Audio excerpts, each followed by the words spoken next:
So my name is not Ishmael. My English name, my Christian name, is Mark with a C. And my Hebrew name is Moshe, which really doesn't translate into Mark, it translates into Moses.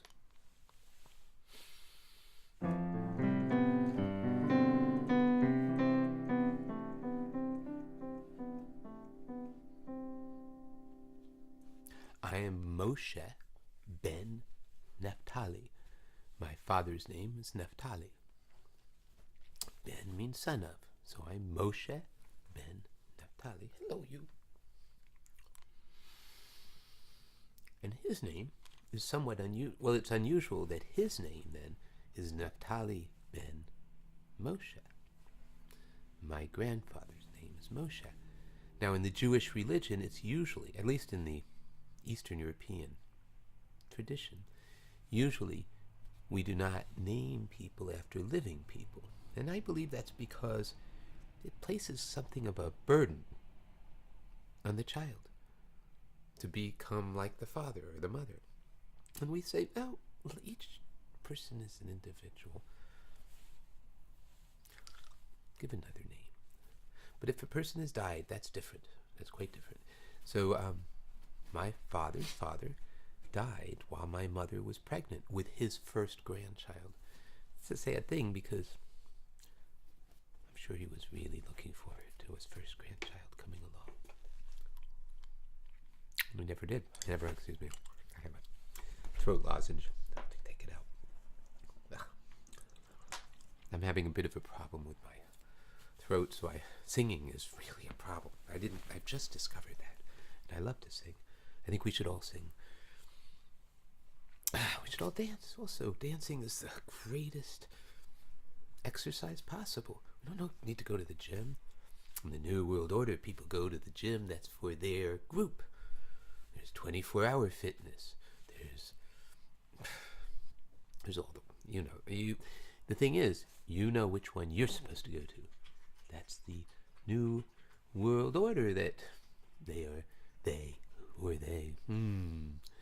tell you something. You start talking about New World Order stuff in a public place, and somebody is going to say, who are they? And you know what the right answer is? Jews. That's the right answer. Jews are responsible for all the problems because Jews are the original target, Mark, that's my name, Mark, of the devil. The devil put evil into Jews. So Jews are genetically imbued with evil. Of course, Jews can go ahead and infect others with their evil, with our evil. I'm a Jew, so I'm evil, period. That's the story. It is really the story. And people are being pushed and bullied. This is the way. And if you don't agree with us, if you don't laugh at the jokes, here's a joke. And it was told to me by a person who I think he realized that I understood the joke and that he actually, not sure he fully goes along with it, but he was trying to be cool. That's one of the things they do. They use humor very effectively. The good news here is for everything that they do that's bad, in a way they teach us how to do that same thing, but do it in a positive way. Because they've really gotten it, and they've known about it for longer than anybody else. That's how come they have been able to take over. They have understood how to manipulate through fear masses of people. That's how the Dracula family did it. And they use a lot of hope, ooh kind of thing. Ooh, and that's why they put eyes all over it.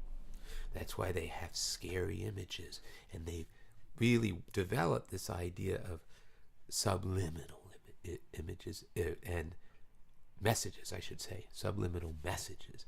coded messages, symbolic ways of putting into the culture. And by the way, they use the German spelling, Kultur.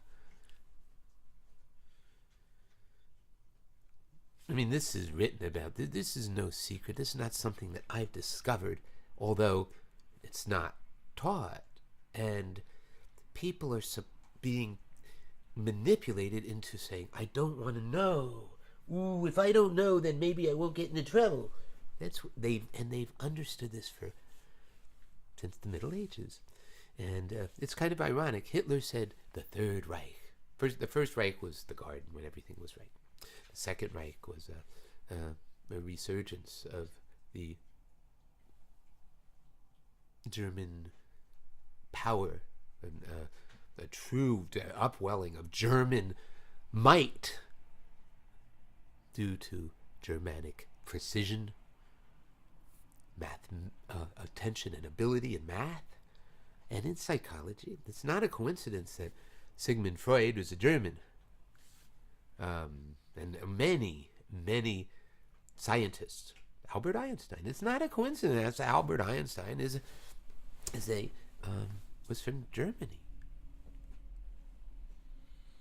The German culture was the most sophisticated and developed within very strict kinds of boundaries that we are this and we are that and we are very good at these things, and they are. They talk about the ultimate driving machine from Bavaria, a car, but that's not really what they mean by driving. They mean that they will drive the people on this list. They will drive them like cows, because they call us all cows. Anybody who goes along with them are cows.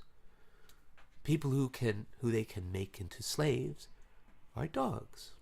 Or servants. Slaves or servants are dogs, because dogs are trainable. Pigs are not trainable. And that really goes to the heart of why Jews happen to be the chosen people. Chosen by them to be the ones to go into the ovens first. Not only them, of course. On 4/28, April 28th of this year, 3 days from today, I am going to go to court. I will talk more about that, a lot more about that. I'm going to go to court because I'm a Jew, and I'm a mark, a target. And that's what they do. That's what the whole idea is, to do this a lot, more and more and more and more, so that people start to think, oh, well, that's just what happens, and we can't do anything about it. It's just going to happen, it's going to happen, it's going to happen. And it's worked before. It's not going to work here, because it's America. Although, well, the reason it's not going to work is because people are going to start finally saying, no, you're scaring the living daylights out of me, but since I now know, we now know that it's as if we were on that flight. On 9/11, remember, there was the fourth plane. The three other planes had already gone into the World Trade Center, and one went into the Pentagon. So those three planes, the people on that plane, some of them knew what was going on. They said, same thing's going to happen here. We're all going to die. And you know what? When you're sure you're going to die, fear is no longer the issue. You got to do something about it.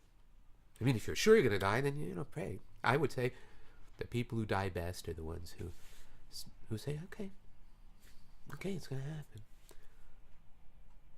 In fact, one of my favorite lines in all of moviedom comes from Scarface, that movie, Scarface. And the line itself is not the least bit imaginative. It's your standard F you. I mean, that's the line, F you. I mean, he says the whole word. But there are children here, so I'm not going to say such words. But what happened, if you remember the scene where there's the fake cop, goes to Scarface and tries to shake him down, pretending he's a cop. And he's not. He's working for the bling guy, the guy with the oily guy with all the necklaces. The guy that says at the beginning with Scarface, after Scarface kills the guy with the saw, the chainsaw. Oh my god. Anyway, what a fun movie. But it was kind of fun. I mean, it was a great movie. It was a great movie. And because it actually has two lines that I think are just wonderful. The other one will be another day. But this one, up until the time when these two guys Scarface has finally come to say goodbye to them. I mean, not goodbye, I'm going, but hi, Jack. Bye, Jack. That's from the start of The Sopranos. That's a great line, too.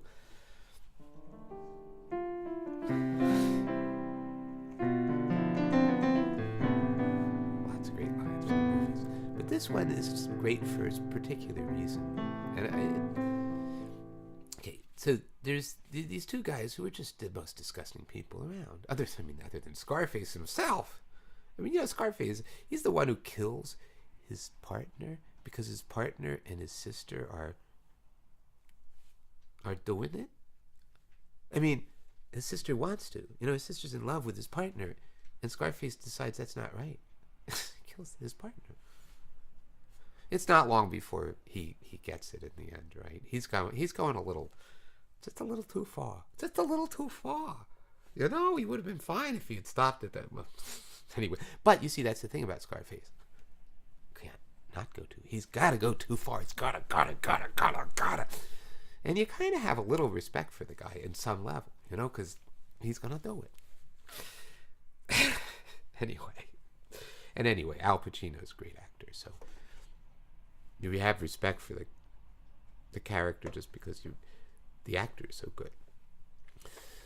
But anyway, so Scarface has come to say goodbye to these two guys, and the bling guy with his toupee and open shirt, he's got Austin Power hair, Anyway, and he thinks he's really, and he gets to say goodbye to Scarface first, or maybe Scarface says goodbye to him first. I mean, I don't think Scarface really gives him a choice or anything. He's not thinking of it that way. He's like, I'm gonna say goodbye to you. And he comes to, and he says, well, he thinks, I might as well have fun for a while. Let this guy just keep going on, because the guy's begging. I'll give you money. I'll give you $1 million. I'll give you $10 million. And then finally Scarface says, look, I'm getting tired of this. And that's it. And you don't have any problem with this guy getting killed. None at all. I mean, the guy deserves it. So then Scarface walks over to the other guy, the cop guy, who all this time has been leaning back on his chair like a high school freshman who's gonna show the stupid little teacher who's boss. Leaning back, rocking back and forth on his chair this whole time. He's got a toothpick or something in his mouth. He's watching. I mean, he knows he can't get up or nothing because there's the guy that Scarface, his partner, who he winds up killing, because he's with his sister. But anyway, the guy, the partner's, got a gun on this guy. And he knows he can get away with rocking back and forth on his chair for a while. So he's going to do it. And he just sits there. He's just rocking back and forth, kind of with this attitude. And Scarface comes up to him, with a gun. And he's just there staring at each other. And finally this guy just says, fuck you. Bang! And that's the end. And think about the difference between these two people. Up until then you think they're the same. But the bling guy, he's just nothing. He will not accept reality. I mean, he's obviously going to die. Should he be spending his time acting like some little weasel? Or can he just say, look, okay, you win. I'm going to be dead in a minute or less. So might as well hang out until that happens. I'm alive until I die. And as much as a scumbag as that guy is, there's something positive about it.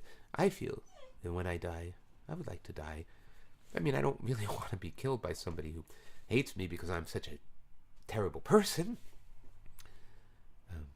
Well, maybe just because I'm a Jew, you know.